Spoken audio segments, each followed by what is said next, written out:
I pledge allegiance to the flag of the United States of America and to the republic for which it stands, one nation, under God, indivisible, with liberty and justice for all. Superintendent, please call the roll. Mr. Austin. Present. Ms. Chisholm. Here. Ms. Cormier. Present. Ms. Crowley. Present. Mr. Morena. Present. Ms. Wetzel. Present. Mr. Lipset. Present. All right, we have first on the agenda approval of 3:26 and 3:27 minutes. Do I have a motion to approve? So moved. Second. Okay. All in favor? Aye. Opposed? Public comment. Is there any member of the public who wishes to address the committee? So we are opening the floor to public comment. I want to remind everyone that this meeting is being recorded and live streamed by Woburn Public Media, and so by appearing in public comment, you are agreeing to have your statement broadcast. Please limit any remarks to no more than 3 minutes, and I ask that you refrain from any personal attacks directed at any staff member of the Woburn Public Schools. Did we approve 3:27 minutes? We just approved both. Yes. Oh, okay. We did them both? Yeah. I apologize. Thank you, Mr. Chair. Did you have anything on them? No, I didn't. I just wanted to make sure. Guess that would be a first. So. All right. I object. I apologize. Ms. Cooper. No, I apologize. Hi, my name is Rachel Kuberry, and I live on Blake Street in the current Harold-Wyman district. My kids walk to school. We live half a mile away from the Harold-Wyman, and we live over a mile away from the next closest elementary school to Malcolm White. I remain concerned about the timeline for that our redistrict, and it's not feasible. It sounds like we're trying to do too much in too little time. Every other Massachusetts district that I looked at took well over a year and sometimes a decade to get to implementing a full redistrict, including our neighboring towns of Stoneham and Lexington. I strongly urge the committee and administration to consider a redistricting plan that phases in changes and is the least disruptive plan that still meets the goals of the redistrict. To that end, I would like to see the goals of the redistrict published and shared with the public. In listening to conversations around the district over the last week, I've heard that the redistrict could cause major changes for all learners. I want to pause here. We already did that. The COVID-19 pandemic affected at least half of the students and families in question right now. It's your responsibility to find the solution that provides the greatest improvement while causing the least amount of change. While we could no doubt create an amazing solution with major disruptions, we don't need to do that. We simply need a solution that is good enough and is disruptive in the smallest way possible.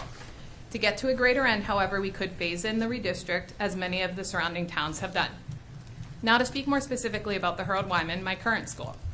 The school's district is unique in that it stretches literally from past the Joyce all the way past the Kennedy. In studying the maps and talking with friends, neighbors, and some of you about this, it's difficult to imagine a solution for the Harold-Wyman that also fixes the middle school districting without causing major disruptions.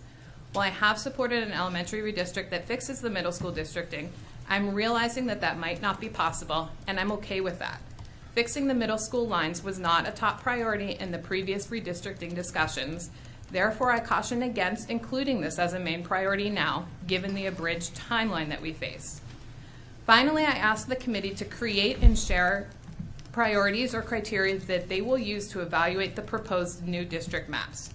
Better yet, include the community's voice in developing these priorities. In these priorities, I want to see geography closely considered. Walking to and from school is a critical part of family routine. Being close to your school builds independence for students. This is true of elementary students and middle school students alike. I look forward to seeing the priorities that the committee identifies in hopes they include geography, demographics, transportation, community impact, cost savings, and more. I see the drivers of the redistrict. I understand the budget implications, the need for diversity at all our schools, and paving the path for an MSBA proposal. I do not, however, believe that a plan that causes major changes for everyone is appropriate or necessary. Please bring the community on board through this process. Share your goals and priorities for the redistrict with us. Please also recognize that the timeline very well may be too short and start discussions around a phased-in redistrict. We can't wait to start these discussions. There just isn't time. Thank you. If you wouldn't mind leaving that copy with Mr. Platt. It's a real messy copy. All right. Is there anyone else who wishes to address the committee tonight? Okay. Seeing no one. I do not see our city council liaison here, and Mr. Bonifetti is not with us yet. So we can move on to reports, presentations with superintendent and staff. Dr. Crowley. So I do, I think we're safe. I need the committee to vote on the last day of school. And as it currently stands, it's June 20th would be the last day for students and staff. It'd be an early release day. I thought we were safe 2 weeks ago, but I would have been nervous. So at this point, I think it's fair to ask the committee to take that vote. I'll make a motion that we report June 20th as the final day of school with an early release. Second. Any discussion on that motion? The only thing are we Ms. in Chisholm. regulation for graduation? Yes. Is that within 12 days? Mhm. Just so I don't. Okay. Any other discussion? All in favor of adopting the last day of school as June 20th, say aye. Aye. Opposed? Okay. No, that's 2024. Sorry. Yes, 2024, thank you, Okay. yes. It's important clarification. Close. Is it possible to, I know we don't have a school calendar finalized yet, is it Yeah. possible to update on Yeah, that at all? so I can update that. The first day back for for staff rather, is Tuesday, September 3rd. And then first day for students would be Thursday, September 5th. And we are working on the calendar itself in conjunction with the WTA. So we should have that in the near future. Thank you very much.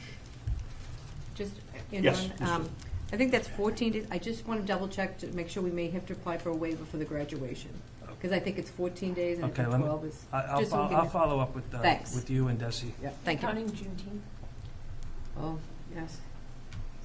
So with 13 days, yes, one, Because I thought that we counted that it was going to be, if we went a day, it was going to be a day. yeah. There Yeah. were going to be 1 day. I- over. Just check. I'll contact. Yeah, no, them. yeah, Thank you for bringing that yeah. up. All right, that brings us to our FY25 updates. Sure.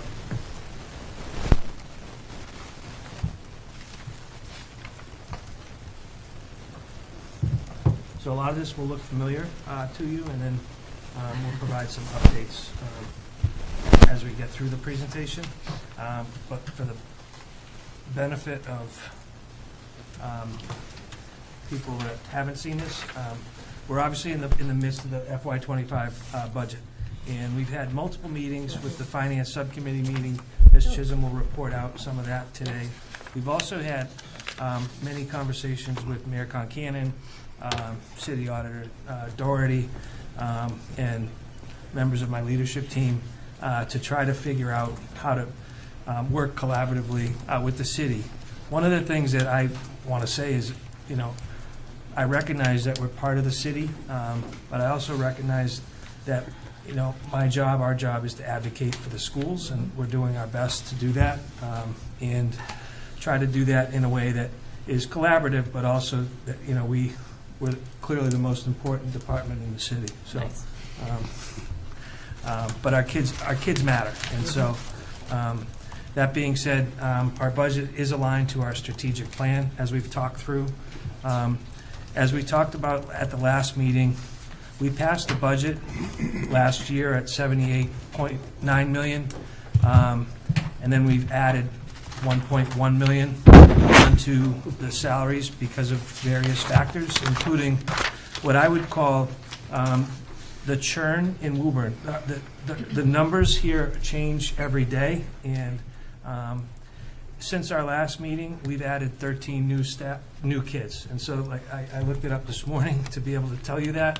And so we are cognizant of that and trying to budget so that we're not adding positions in September, October, but that we have the staff we need when we open the doors. So our starting point for this year, we determined it to be approximately $80 million. So our FY25 proposed at this point is $90.7 million, which is a 13.39% increase from last year. And that's different than the last meeting we had, where it was at 16.9%. And so we will walk through some of the changes that we've made since the last meeting. The drivers to the budget are salary increases. approximately 38 or 39% of the budget.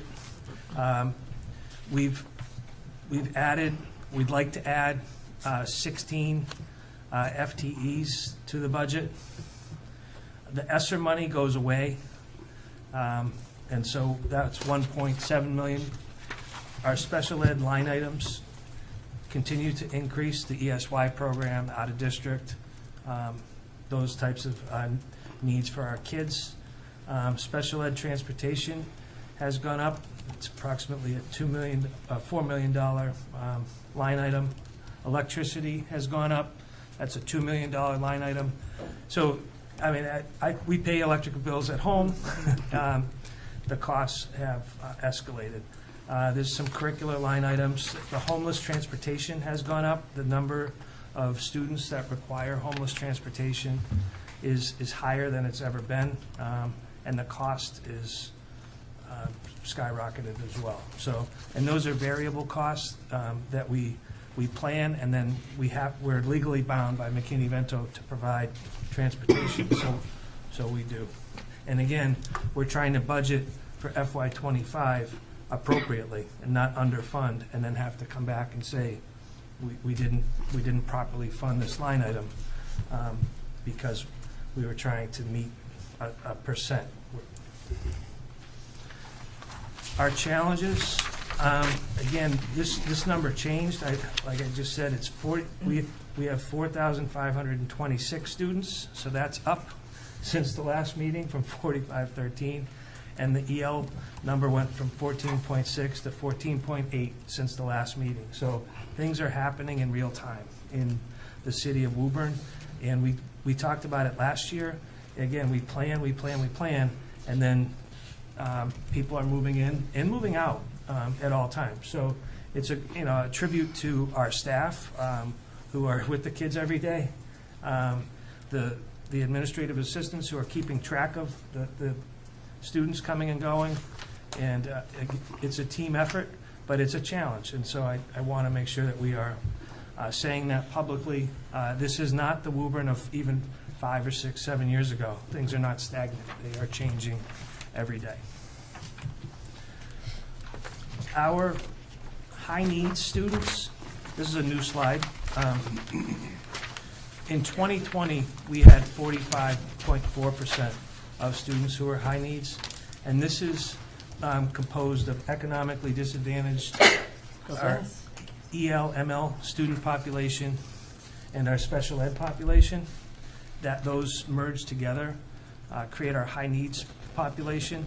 And so, as you can see, as of October 1st of this year, we are, as a district, 56.3% high needs. And so that number, because everything else has changed, is probably higher than 56.3%. But I just wanted to publicly demonstrate the increase of students who require more of us as policymakers and people that are making financial decisions, but they require more of staff, and the staff are doing everything they possibly can, and it's our job to support them. And so I'll turn to Mr. Giglio at this point to take over, because a lot of it is related directly to the finance. Thanks, Dr. Crowley. One thing that has remained constant from the changes that we made from the last budget is that you'll still see that more than 75% of the current proposed budget is salary driven. That's that big blue circle there. And then another 18% makes up other contractual obligations, such as transportation, utilities, out of district. The big takeaway is that only about 7% is left over for supplies, other operational costs. So there really isn't much, room for us to play around with here. This is a pretty tight budget, and what's in there is stuff that we need. So that brings us to some of the changes we made since the last budget, and I'll highlight some of these. So these are all to get down to the new 13.39%. So first and foremost, the city has agreed that we can remove the $1.8 million in out of district. This reduces the previous budget by 1.92%. redistricting you see here, that's still a rough estimate based on sort of our best guess right now. We're expecting about $500,000 or 0.53% decrease there. What else do we have?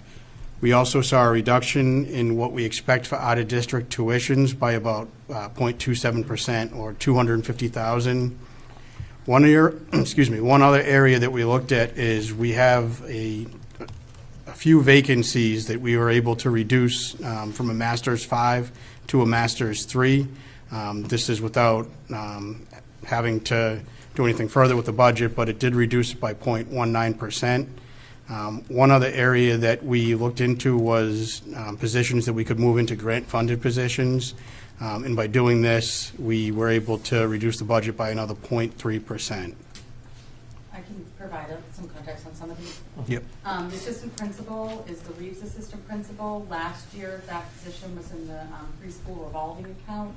Again, to some of this, we will eventually have to move back in, but we are able to have it remain in the preschool revolving account for next year. So that would be moving that position back. It was funded there this past year. It will go back to being funded there for the upcoming school year. The Master's 5 vacancies to Master's 3, I just want to state that is not, as in the past, like we've kept our BCBAs as a Master's 8. That was not touching the positions that we know that we could not hire at a 3. This was positions that we felt comfortable reducing to a 3. I don't want to seem like we're making decisions that we know that we can't do. Kind of key special ed personnel as well as like BCBA positions remained at the number that we still feel comfortable as our higher number. In terms of the out of districts, I don't want to speak too much for Maureen, but what I can say is that she did sit down with the city auditor, went through all of the numbers, comfortably moved around, and kind of felt comfortable in both the city auditor in terms of kind of the finalized number that they landed on and looking out for the remainder of this year through next year.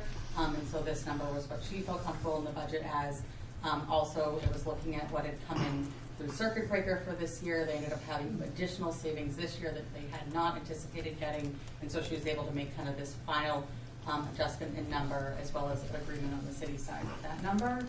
And then in terms of the one vacant custodial position, we have many vacant positions across the district right now. This is, when we say one vacancy, this is looking at like it wouldn't necessarily be one place. It's written as an overall. If we were to be kind of splitting, we'd be looking at where it went. Again, that was something that we felt like we could at this time here. Just want to make sure.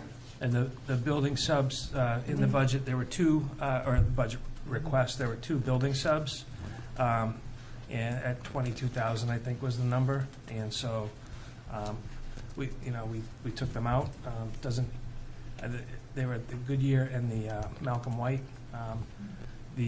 Again, we're trying to do our best to.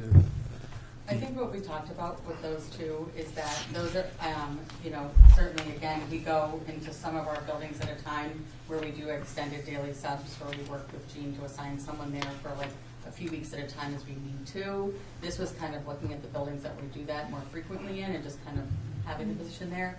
That's not to say that we could not through next year still say as needed to do those extensions in the places. We're just not necessarily making the decision at the beginning of the year to place the position there. It takes away FTEs, but I guess in terms of the support end, we would certainly not, take away that if we had to put it back in. Is that what's meant by delay additions of building subs? Yes. Yes. Okay. Yeah. So for example, we tend to not need it through the fall. So like the building, the kind of the daily we put in, the two that we've done more consistently have been since the start of the year. We do kind of a 2-week look at a time. And if we can take a break from it and put it back, we do.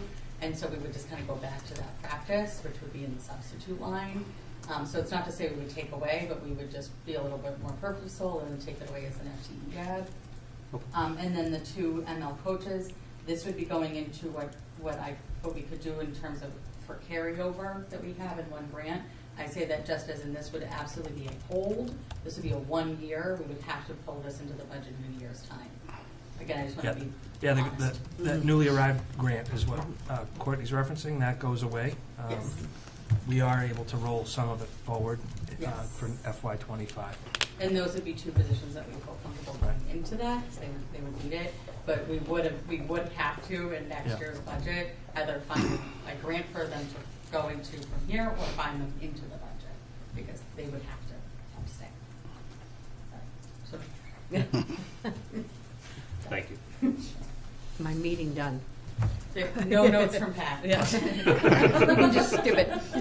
And so, again, the percent that we arrive at is that the 13.3 that we started with. The biggest driver is the 1.8 that, and again, Ms. Young alluded to, Ms. Ryan and her really good, strong working relationship with the City Hall, and her firm understanding of what the real numbers are driving special education, so. And on the same point, she did seem to, and I think she had shared yesterday's meeting as well, even looking at moving the 1.8 up to a 2 million number for next year. So I think that kind of this understanding of that reserve amount is something that I think Ms. Ryan's done a nice job of working with the city on, which is separate from the stabilization. So really kind of the last to use funding. And to Ms. Ryan's credit, she's done a lot to kind of keep that 1.8 whole for the city to the best of her ability.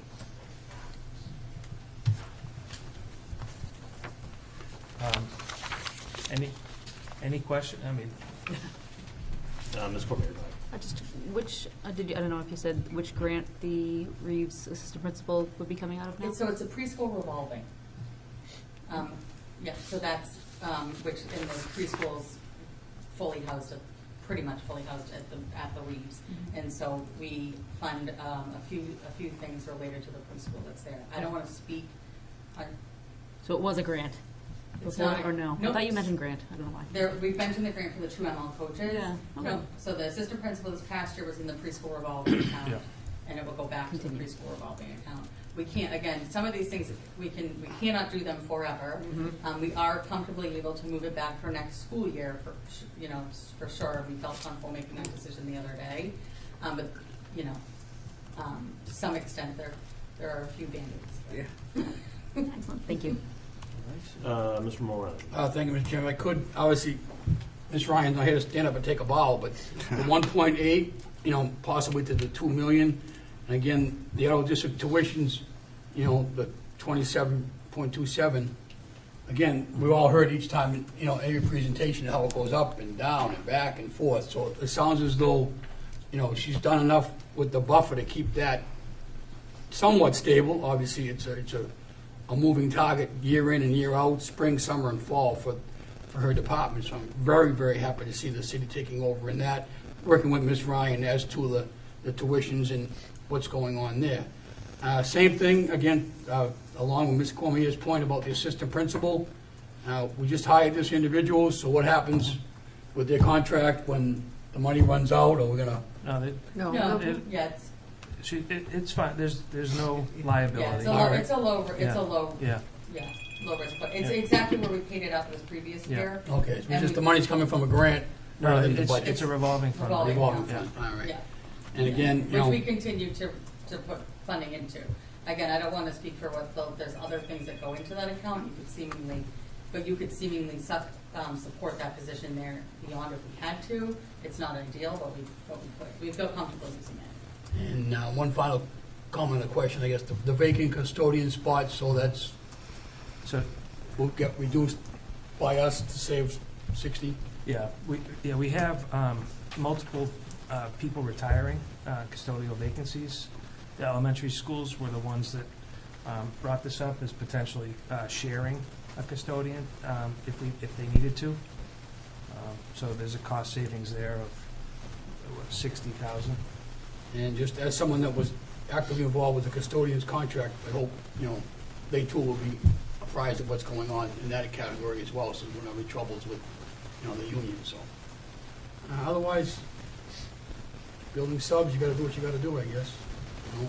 Coaches to the grants. And obviously, as in the past, Ms. Young, the administration will get us, as well as the city, a whole grant list of what's where, where that's going at a later date, but I think, to get from where we were 2 weeks ago to where we are tonight, I think this is this is a great move in the right direction, so thank you. Is that all you got? For now. All right. Ms. Wetzel, Excuse me, thank you. I just wanted to commend the great work. And I did have two questions and then one thought. My first question, what's the difference between a master's 5 and a master's 3? The salary? Is it just the salary? Yeah, so in other words, what Alex. It's about 7,100. Okay. Yep. So So- it's just they've identified. It's where you are on like the step the 5 schedule. and 3 are steps. Yeah. Got it. Yeah. Okay, thank you. I wasn't sure.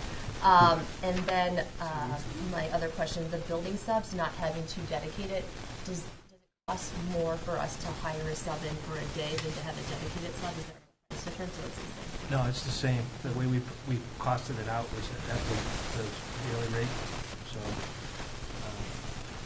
And this gives us flexibility, I think, Yep. too. And as we looked at it, at the beginning of the year, we don't necessarily need. And so, as Ms. Young indicated, I think it was starting in January, we've been pretty consistently needing daily subs at those two schools especially, but we evaluated every 2 weeks to see if it's something that we need to continue. Got it. Okay, thank you. And then my last sort of just thought was the 56.3% of our students who are high needs, it does put a lot of stress on the staff. So I think it's just something to keep in mind as we're looking at the number of new staff we're bringing in to make sure that really can accommodate the high percentage of students that we have. Thank you. Thanks. Yeah, Ms. Crown. I just had some questions. I don't think we publicly discussed the co-teachers at the kindergarten, and I was just wondering what the vision is for that programmatic change. So we currently have that program at the Giglio and the Ouellette. We were fortunate that we were able to have 2 fellows through our partnership with Endicott College. So 2 fellows that served in that role. They were licensed teachers seeking a second license. And so they did that at the Giglio and the Ouellette. And what that's been really helpful for is that we have a lot of our students who do our preschool program who aren't necessarily set for a specific program, but are a little bit more than kind of a resource room setting. And so this is a space for them to go into a supported kindergarten. And so that is a placement that's made out of our pre-K.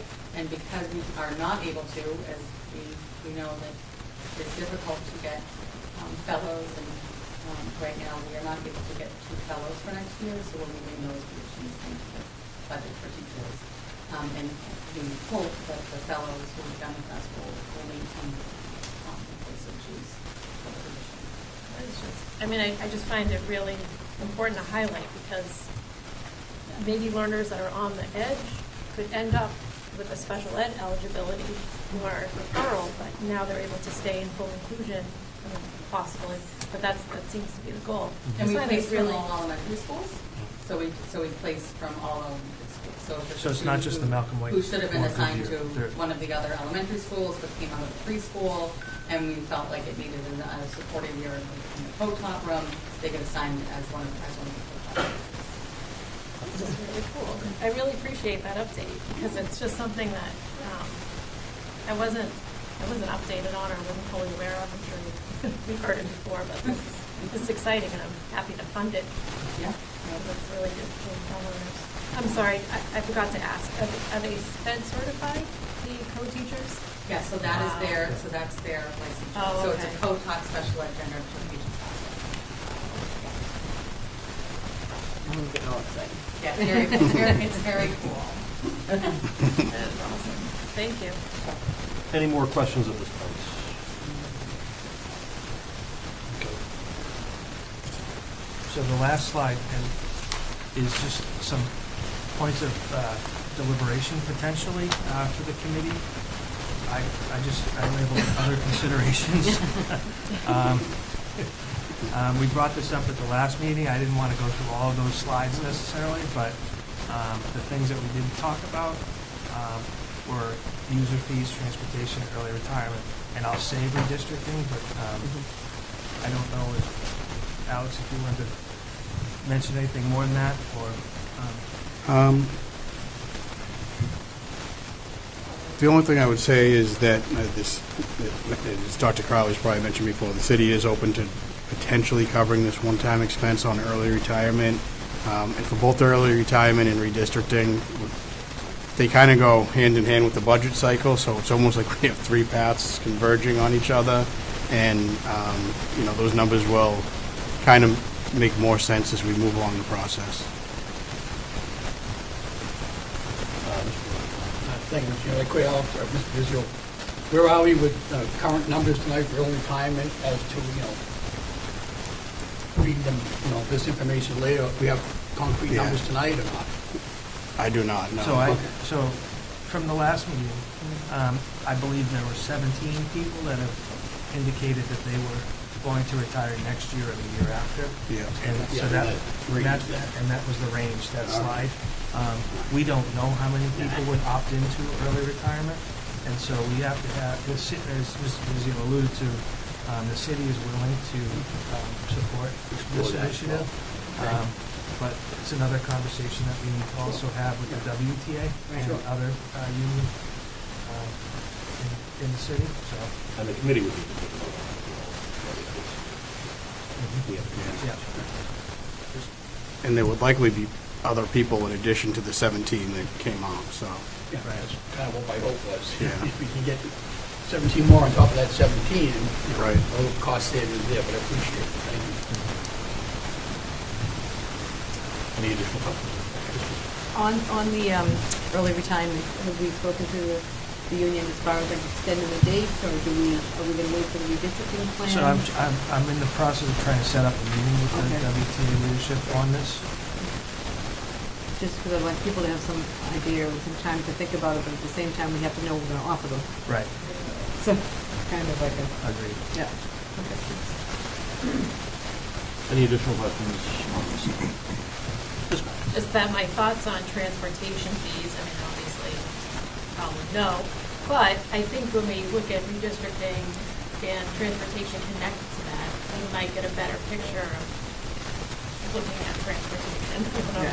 But I think doing it now, when we're also potentially moving elementary school lines, seems a bit premature. But I know that McKinnon is looking at transportation along with be able to look at it with fresh eyes.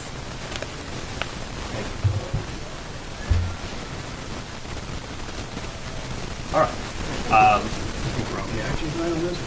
I don't think we do not. Just kind of an update kind of No, thing? Great. I put it on here Yeah. if you wanted to deliberate any of these items as it relates. Okay. And then, so if you talk through redistricting a little bit. Or I close with this, but We've done that. so just as a general update to the committee and to the public as it relates to the redistricting, since we've tried to push out information to everybody in real time. We have engaged with McKibben Demographics, so it's a company that has done many Massachusetts communities, but also nationally. And so we have submitted all of our data to McKibben Demographics. And so we have a meeting scheduled for tomorrow to ensure that all of our data is there. We think it is, they think it is, but we're just crossing Ts, dotting Is, and making sure that we are moving forward. I appreciate the feedback earlier. This is moving very quickly. I've said to the committee, and we will tell you whatever you want to know as soon as we possibly can. We have been in consult with McKibben. Ms. Crowley was on a Zoom call with McKibben previously as well, and we will have the geocode. So now I'm saying words that I didn't know 3 weeks ago or a month ago. So we geocode everybody in the city. They take a look at the demographics and where people live and the age, and then use all of that information to equitably draw lines to make sure our schools are more balanced. And so that seems to be, we're we're waiting now for them to do that. And then they have pledged to give us different scenarios to then, we will give them to you to make decisions predicated on what it looks like. And just to be clear, the redistricting, the reduction, we have no idea. So I think one of the there will be an expense to redistricting too. People will be potentially moving. We don't know what we don't know. And so I want to be very candid that this is in real time. I don't pretend to have a crystal ball to tell you where it's headed. But we are comfortable saying that they have everything they need.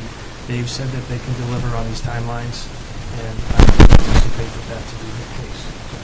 But we will,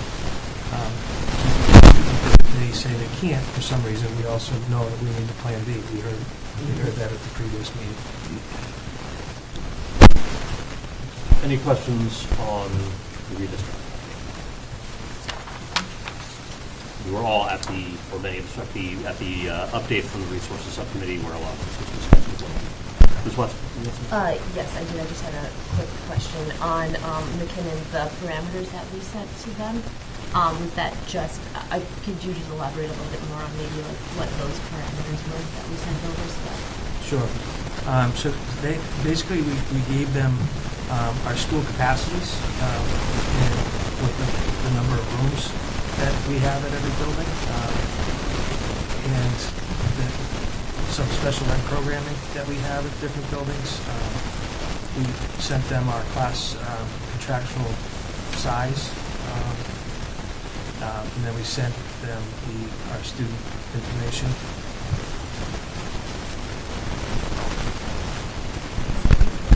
And the feasibility study, thank you.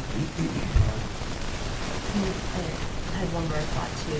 This really stems honestly from talking with people in the community. I think when that last reminder, a lot of people might not know about the district from watching school community meetings and NSB.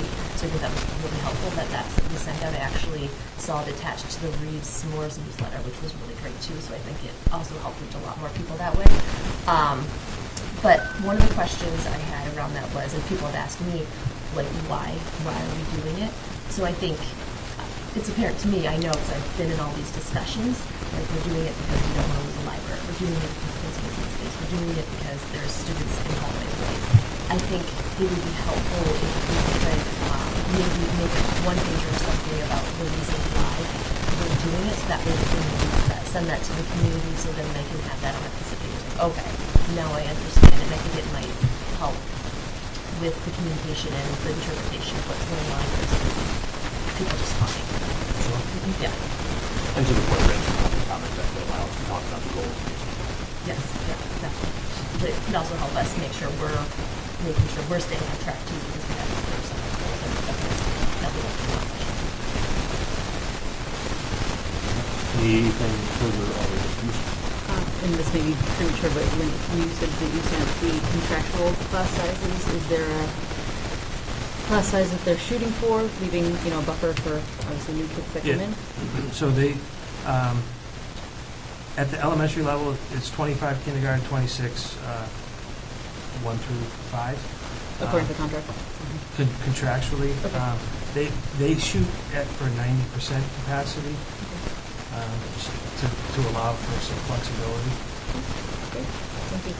So just if it helps, so you're really providing for them, like when here are all of the buildings, here are all of the rooms, here are every single room, and then here are the programs that we have, here are the number of rooms of each of our programs, and here is the number of students that are in each of the rooms.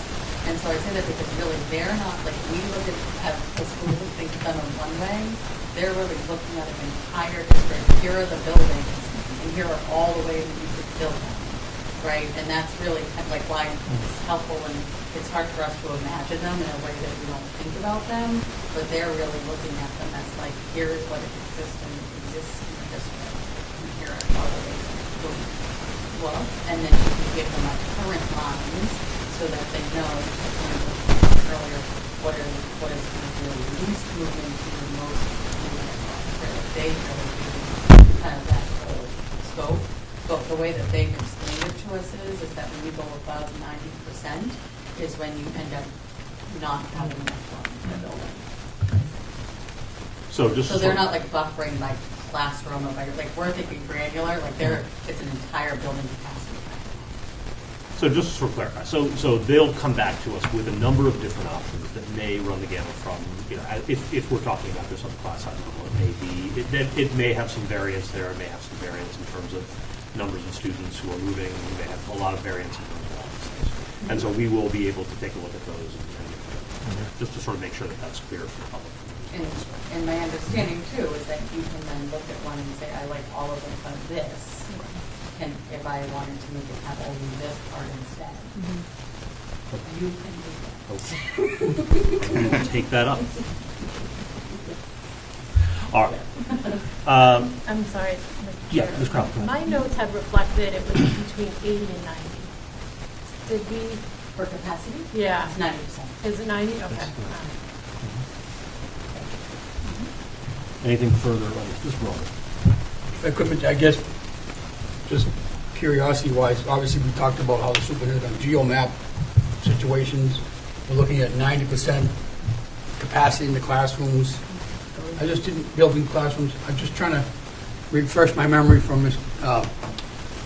Crowley's meeting, just other highlights that people, we weren't televised that evening, not a lot of people attended it. We were all here, but I'm just trying to think in my head out loud what other highlights we might be able to supply to the community this evening besides what we've done so far.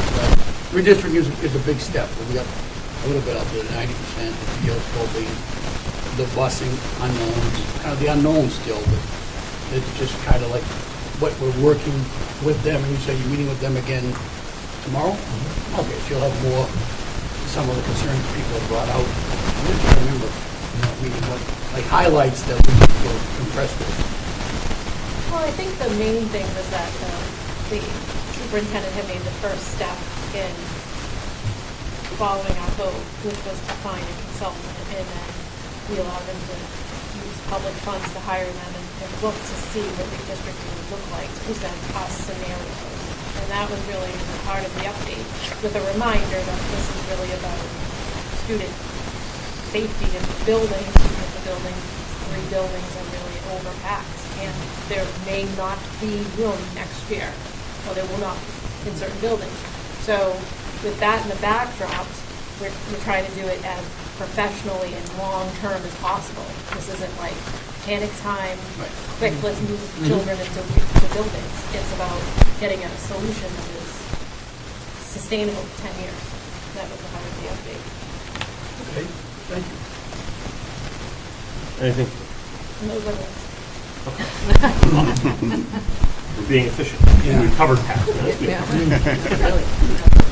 Ms. West. I just had one more thought just on what we just spoke about, the update and communication with the public. I think continuing kind of those community updates that we've been doing will be really helpful in terms of the community understanding kind of what's going on. And even I go so far as to say we have the options, and it comes before we have the next school community meeting, looking at a special meeting again, where we really talk about those, because I think it's important that we really make sure we're over-communicating, because not everyone's on social, not everyone reads the newsletters, some people don't have a computer at their house, so it's very difficult to get some of that stuff electronically. Even, I don't know, but when the PTO sends flyers home for events, they send physical papers home.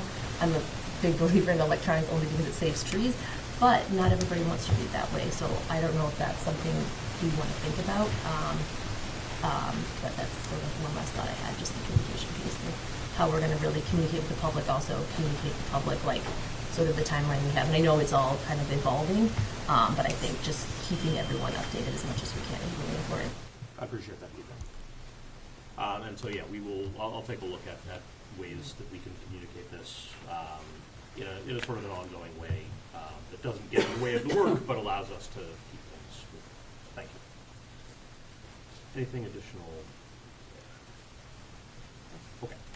All right, so I think we've largely covered our subcommittee reports. votes. But finance personnel, is there anything that wasn't discussed earlier? Well, we did meet, and we met at 3 o'clock, but we did have to take a break at a recess so we could see the eclipse, and that was all fun and good. And we did all the budgets from Alex, all the numbers that we did, and they said that the admin team will be meeting with the mayor tomorrow. So hopefully, this will be good news to him, and let them know that we are working on this. And maybe a request that they look at taking over utilities and homeless transportation, and that would get us to a 10.45% budget. So, I don't know if we just want to just ask the superintendent to do that on our behalf, and see if that would be feasible and something that we could do. I think perhaps that might call for a vote so that we can propose that to. Well, I'll make a motion that we just ask that the city take over the cost of utilities and homeless transportation. Do I have a second on that? Second. Any discussion on that? All in favor? Aye. Opposed? And a little bit of personnel. We just were told that Michelle Kelly is now the permanent assistant principal at the Reeve School. And the director of facility opening, there's already been 12 applications received as of 4/7, and you'll appoint somebody to be on that interview. Yes. Okay. And we adjourned at 4:15. Thank you very much. Members, if there's anyone, do we have a time yet on that in terms of interviews? I'll work with Mr. Wyman and get back to you tomorrow. Okay, yeah, and then I'll put that out to the committee and whoever's interested can let me know. All right, thank you very much. Let's see, community relations, I believe we have not met yet, correct? Curriculum, same thing? Actually, no, we have not met, but I think we had a little early discussion. Ms. Dunn was talking to us about the very successful literacy night at the Alta Vesta. I know we have some upcoming literacy nights. If you wanted to mention those, just not part of a report, just informational purposes. Yes, they are Thursday, the 11th. We have the Shamrock Literacy Night at 6 o'clock and the Goodyear Literacy Night at 6 o'clock. You know, curriculum, but fun stuff too. Thank you for that, Ms. Young. Curriculum's fun. Curriculum's fun, yeah. Literacy night's a lot of fun. Yes, I was had the pleasure of attending the Alta Vesta Literacy Liaisons from Mo Rennan was there. I don't know if other members were able to join after, but it was a great time. Kids were having a wonderful time. It was well attended, despite the snow. Yeah. Snowy night. A snowy luau. Yeah. Good call on those schools. All right, I'm all set, curriculum. Thank you. All Mr. right. Chairman. Policy subcommittee. We have not met. We will be meeting Friday, April 26th at 7:45 a.m. To discuss the pending dress code policy. We have completed the technology update from Ms. Judkins, so we can review that. And then Mr. Wyman has been discussing the FMLA policy, and Ms. Radia Caldwell will be there to talk about translation and interpretation. So come on down. Thank you very much. Right here. Right here. Got it. Resources. We had largely covered your minutes. Anything else in there? No, just for the record, we met on April 3rd at 6 p.m. And my minutes were discussed earlier and converted into the superintendent's update, which went out to the entire school community. So, I think I covered it. Thank you, Mr. Chairman. Thank you. And finally, student services. We haven't met yet, but to note, tomorrow at 6 o'clock at the high school, there'll be a presentation on the new IEP that'll be rolling out for this coming school year. So anyone is welcome to attend. It will also be a recording as well, so if you're not able to be there in person, you'll be able to still view it. And we'll plan to meet again in May. Thank you very much. All right, correspondence. We had a number of emails referenced earlier regarding redistricting with really just sort of a variety of different concerns, questions, discussion points, suggestions. And those are all being distributed to the committee and to administration so that we can take them under account as we go forward. Beyond that, I didn't have any other correspondence on anything other than redistricting. Has any other member received anything that they want to log? If I could, Mr. Chairman, just Mr. make Warren. the emails you're referencing, just make sure they become part of the permanent record for Yes. that purpose. I'll make that motion. Second? Okay. All in favor of making those emails part of the permanent record? Aye. Aye. Any opposed? Okay. There you go. They are. They are, right. They are, now they are. Yeah. But now we've said it. Okay. Now they are. And scheduling a public hearing, we don't need to do that tonight, we'll do that in the next meeting. I think we may be best served to schedule now. So, members, in discussion with superintendent regarding the budget, we are coming up towards the deadline, at least what has been previously discussed with the mayor. I know the mayor has mentioned potential flexibility, but we haven't seen that at any additional dates. So, operating under the assumption that we are looking at a May 1st deadline, I'd like to see if we could try to schedule a public hearing for preferably the 30th of April or a date thereabouts, 29th or the 30th of April. Is that a date in the evening that would work for? The 30th does.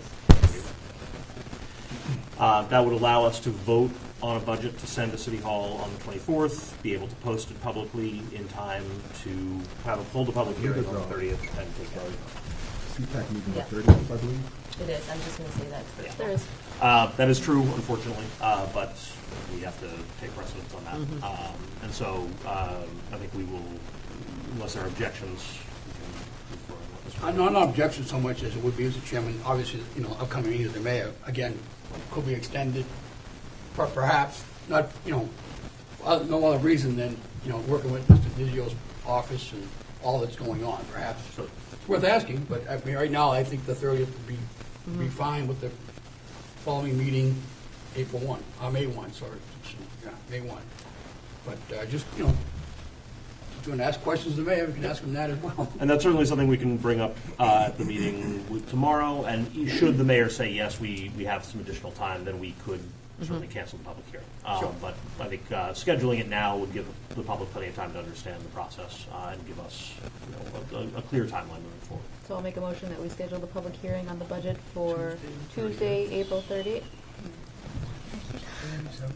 7 PM. Works for me. Second. All in favor? Aye. Opposed? Okay. Ms. Chisholm. Just if, tomorrow at the meeting, whatever way it goes, we may have to have another meeting for finance, so next week. So I don't know what the plans are with school vacation, if anybody's gonna actually have a life, but. No, Yeah. no.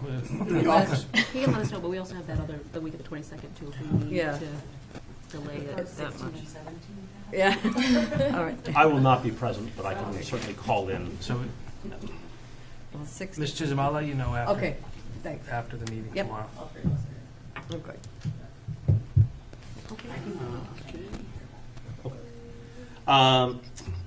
Any additional correspondence, future agenda items beyond public hearing, budget, redistricting, anything else?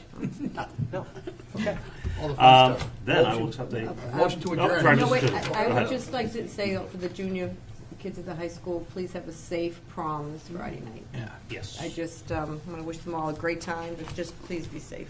And Ms. Young, sorry. Yes, no, it's all right. I just want to put it out now. There should be finalized plans and that should be pushed out to the community. But the second week of May, we're finalizing the date, but we're going to be having an all incoming kindergarten open house at the high school, which will also have on-site registration, as well as all of our elementary school principals will be there and doing a welcome to kindergarten for any incoming kindergartners who live in public schools. Again, I believe the date's finalized, but I don't want to be wrong and send out that information. But that information will be pushed out really towards the end of this week, but I'm recognizing the school vacation and then the time after. But it will be the second week of May. And that will be at the high school, and we'll be providing lots of different resources and all of that. Time roughly? Like Thank you. 6 o'clock? 6 o'clock. Yeah. We should also mention Tanner Fest coming up. Yes, on the 27th. April 27th. Yeah, So, thank you. unless there's anything further, I'll accept the motion to adjourn. Motion to adjourn. Second. All in favor? Aye. Yeah. What's the, Just get a note from under it.